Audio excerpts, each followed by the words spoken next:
باب قول النبی صلی اللہ تعالی علیہ وسلم نصرت بالرعب مسیرۃ شہر۔ آقا علیہ صلاۃ و تسلیم کا فرمان کہ اللہ تبارک و تعالیٰ نے ایک مہینے کی مسافت کی رعب سے میری مدد فرمایا، اور وقول اللہ عز وجل سنلقی فی قلوب الذین کفروا الرعب بما اشرکوا باللہ۔ یہ تو حضور نے فرمایا کہ ایک مہینے کی مسافت کی رعب سے اللہ نے میری مدد فرمایا، اور اللہ نے کیا فرمایا؟ دیکھیے اللہ فرماتا ہے کہ عنقریب اے محبوب کافروں کے دلوں میں ہم تمہارا رعب ڈال دیں گے، بدلہ اس کا کہ جو انہوں نے شرک کیا۔ آقا علیہ صلاۃ و تسلیم کا رعب کیا چیز ہے؟ رعب بولتے ہیں دبدبا کو، کہ آدمی ایک دوسرے آدمی کو دیکھے تو ان کا چہرہ صرف دیکھنے کی وجہ سے آدمی کے دل میں ایک کپ کپی پیدا ہو جائے، رعب پیدا ہو جائے، ڈر جائے آدمی، چہرے کو دیکھ کر ڈر جائے، یا ملاقات کر کے ہی ڈر جائے، یا دیکھا اور دل کی دھڑکنیں تیز ہو گیا، کیسا آدمی ہے یہ، یعنی دیکھ کے ہی آدمی ڈر جائے۔ اللہ تبارک و تعالیٰ نے پیارے آقا علیہ صلاۃ و تسلیم کو رعب کی نعمت سے مالا مال فرمایا۔ کافروں کے دلوں میں حضور کا رعب اور دبدبا اتنا تھا کہ دور اور حضور کی محفل سے ہٹ کے تو وہ کچھ بھی بول سکتے تھے، لیکن جیسے ہی حضور علیہ السلام سامنے ہوتے تھے، سرکار علیہ السلام ان کی نظروں کے سامنے ہوتے تھے، تو پھر کتنا بڑا بدبخت کیوں نہ ہو جائے، سرکار علیہ الصلوۃ والتسلیم کے سامنے زبان درازی کرنے کی ان کی ہمت نہیں ہوتی۔ اور اللہ تبارک و تعالیٰ نے ایک بے مثال رعب اور دبدبا سے حضور کو نوازا تھا، اس کی حدیث پاک دیکھیے۔ عن ابی ہریرہ ان رسول اللہ صلی اللہ تعالی علیہ وسلم قال بعثت بجوامع الکلم۔ آقا علیہ الصلوۃ والتسلیم فرماتے ہیں کہ اللہ تبارک و تعالیٰ نے مجھے جوامع الکلم بنا کر کے مبعوث فرمایا۔ جوامع الکلم کہتے ہیں ایک بڑی بات کو، بڑا واقعہ کو دو جملوں میں بتا دینا۔ یہ بھی ایک مہارت ہوتی لوگوں میں، کوئی ایک چھوٹی سی بات کو گھما پھرا کر کے بڑی کر کے بتاتا ہے، اور کوئی بڑی بات کو دو بات میں بیان کر دیتا ہے۔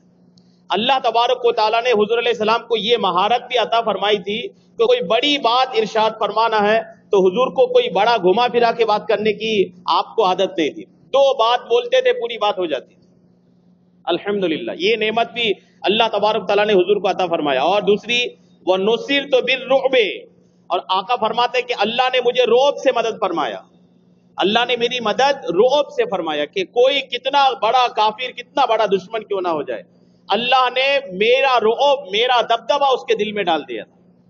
اور فَبَيْنَ أَنَا نَائِمٌ أُوتِيتُ بِمَفَاتِحِ خَزَائِنِ الْأَرْضِ، حضور کا رعب کتنا تھا، صرف ایک واقعہ دیکھیے۔ کتابوں میں یوں تو بہت سارے واقعات حضور علیہ السلام کے رعب کے ہیں، صرف ایک واقعہ دیکھیں کہ ایک مرتبہ پیارے آقا علیہ صلاۃ و تسلیم سفر کے دوران ایک سایہ دار درخت کے نیچے آرام فرماتے، کسی سفر سے واپس آ رہے تھے، گرمی کی شدت تھی، ایک سایہ والا درخت تھا، اس کے نیچے حضور لیٹ گئے۔ اور جب آپ لیٹتے ہیں تو لیٹنے سے پہلے آپ نے اپنی تلوار کو نکالا اور اسی درخت کی شاخ سے لٹکا دیا، درخت میں لٹکا دیے تلوار، اور خوش ہو گئے۔ ایک دیہاتی آیا اور پیارے آقا علیہ صلاۃ و تسلیم کی تلوار پر بھی قبضہ کیا، اور تلوار نکال کر کے حضور علیہ صلاۃ و تسلیم سے کہنے لگا اب تمہیں مجھ سے کون بچا سکتا ہے۔ حضور سے کہنے لگا، وہ دیہاتی دشمن تھا، وہ غیر تھا، تلوار نکال لیا اور حضور آرام فرما ہے، تلوار نکال کے حضور سے کہنے لگا میں یمنعک منی، اب تمہیں مجھ سے کون بچائے گا۔ حضور کا رعب دیکھیے، حضور جواب کیا دیتے ہیں، آپ نے ارشاد فرمایا میرا خدا۔ کیا فرمایا؟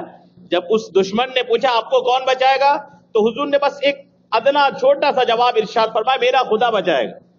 بس یہ جملہ نکلنا تھا حضور کی زبان سے، وہ شخص اتنا مرعوب ہوا یا اتنا ڈرا وہ کہ فوراً اس نے اپنی تلوار اندر رکھی اور حضور سے معافی تلافی کر کے چلا گیا۔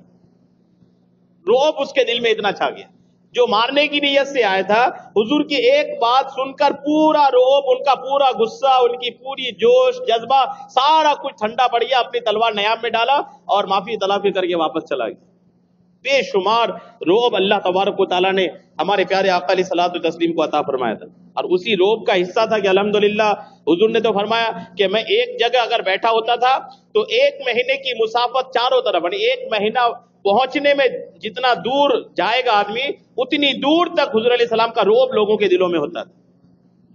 حضور منڈلا میں بیٹھے ہیں تو ایک یہ ڈنڈوڑی طرف ایک مہینے کی روٹ، ایک مہینہ جبل پور کی طرف، تو ایک مہینہ ادھر، تو ایک مہینہ ادھر، یہ اتنا بڑا ایریا حضور علیہ السلام کے رہنے کی وجہ سے حضور کے رعب سے وہ مرعوب ہوا کرتے تھے۔ ڈرے ہوئے سہمے ہوئے لوگ ہوتے تھے. الحمدللہ اللہ نے یہ شان ہمارے آقا علیہ السلام کو عطا فرمائی. اور اس کے بعد کیا شان عطا فرمائی آپ دیکھیے، مچل جائیں گے. آقا فرماتے فبینا انا نائم اوتیت بمفاتیح خزائن الارض. آقا فرماتے میں سویا ہوا تھا، خواب میں اللہ کی طرف سے مجھے اللہ تبارک و تعالیٰ نے تمام زمین کی خزانوں کی چابیاں عطا فرما دی. زمین میں جتنے سارے خزانے ہیں، سارے خزانوں کی چابیاں اللہ تبارک و تعالیٰ نے آقا علیہ الصلوۃ والتسلیم کو عطا فرما دیا. آپ میں سے کوئی یہ نہ سوچے وہ تو خواب کی بات تھی. ہم اور آپ کے خواب خواب ہوتے ہیں، نبی کا خواب سچا ہوتا ہے. ہم اور آپ کے جو خواب ہوتے ہیں نا، وہ کبھی ہمارے دل کے خیالات ہوتے ہیں، تو کبھی پیٹ اگر ہاضمہ خراب ہے تو اناپ شناپ خواب آ رہے ہیں، کچھ غلط ہونے والا تو اناپ شناپ خواب آ رہے ہیں، ڈرے ہوئے ہیں تو اناپ شناپ، ٹینشن میں ہے تو اناپ شناپ خواب آ رہے ہیں. لیکن ایک نبی کا جو خواب ہوتا ہے نا، نبی کا خواب کہیں سے بھی بے حقیقت نہیں ہوتا. ان کا خواب اللہ کا فرمان ہوتا ہے. نبی کا خواب اللہ تبارک و تعالیٰ کی طرف سے ایک نبی کو جو کچھ عطا فرمانا ہوتا ہے وہ کبھی کبھی خواب سے بھی عطا فرماتا ہے. اب حضور فرماتے ہیں میں سویا ہوا تھا، زمین کے خزانوں کی چابیاں اللہ نے مجھے عطا فرمائی. اور اچھا یہ بھی ہے کہ حضور فرماتے جب میں نیند سے اٹھا تو یہ نہیں کہ وہ خواب کی بات تھی آئی بات چلی گئی، نہیں، وہ چابیاں جو خواب میں میرے رب نے مجھے عطا فرمایا تھا، جاگنے کے بعد میں دیکھتا ہوں کہ میرے ہاتھوں میں وہ چابیاں موجود ہیں. الحمدللہ. تو زمین کی خزانوں کی چابیاں کس کے پاس ہیں؟ آقا علیہ الصلوۃ والتسلیم کی. اب خزانے کی چابی جس کے پاس ہو عطا وہ نہ فرمائے گا. یہ بخاری شریف سن رہے ہیں آپ، بخاری شریف میں آپ کے نبی علیہ السلام نے فرمایا کہ زمین کی خزانوں کی چابیاں اللہ نے مجھے عطا فرما دی ہے. اللہ کی، اس سے کوئی انکار نہیں کہ زمین آسمان ساری چیزوں کا مالک اللہ تبارک تعالیٰ ہے. لیکن اللہ اگر کسی کو مالک بنا دے، اللہ اگر کسی اپنے محبوب کو چابیاں عطا فرما دے تو ایک اختیار اس نبی کے پاس ہوتا ہے نا. اللہ نے اپنے زمین کی خزانوں کی چابیاں اپنے محبوب کو عطا فرما دی، اور الحمدللہ اس محبوب کے ہاتھ سے اب زمین میں سارے کو خزانہ بٹتا ہے. جس کو جو ملتا ہے الحمدللہ پیارے آقا علیہ الصلوۃ والتسلیم کی بارگاہ سے ملتا ہے، کیونکہ چابیاں انہی کے پاس ہے نا. چابیاں جس کے پاس ہوگی کھول کے وہی نہ دے گا. اللہ تبارک و تعالیٰ نے زمین کی خزانوں کی چابیاں پیارے آقا علیہ الصلوۃ والتسلیم کو عطا فرما دی. اور الحمدللہ بخاری شریف کی ایک دوسری حدیث پاک ہے، آقا فرماتے واللہ موتی انا قاسم. آقا فرماتے ہیں کہ اللہ دیتا ہے میں بانٹتا ہوں. اللہ دیتا ہے، دینے والا بے شک اللہ ہی کی ذات ہے، لیکن اللہ تبارک و تعالیٰ خود اپنے دستے قدرت سے نہیں، اللہ اپنے محبوب کو دیتا، پھر اس کا محبوب کائنات کی ساری چیزوں کو دیتا ہے. سب کو محبوب کے بارگاہ سے اللہ تبارک و تعالیٰ کی عطا سے ملتا ہے. اور اس کے بعد دیکھیے فَوُضِعَتْ فِي يَدَيَّ قال ابو ہریرہ وقد ذهب رسول اللہ صلی اللہ تعالی علیہ وسلم وانتم تنتسلونها. اور زمین کی خزانے کی چابیاں مجھے دی گئی فوضعت فی یدی، اور اللہ تبارک و تعالیٰ نے میرے ہاتھ میں وہ چابیاں عطا فرمائی. الحمدللہ یہ شان ہے پیارے آقا علیہ الصلوۃ والتسلیم کی.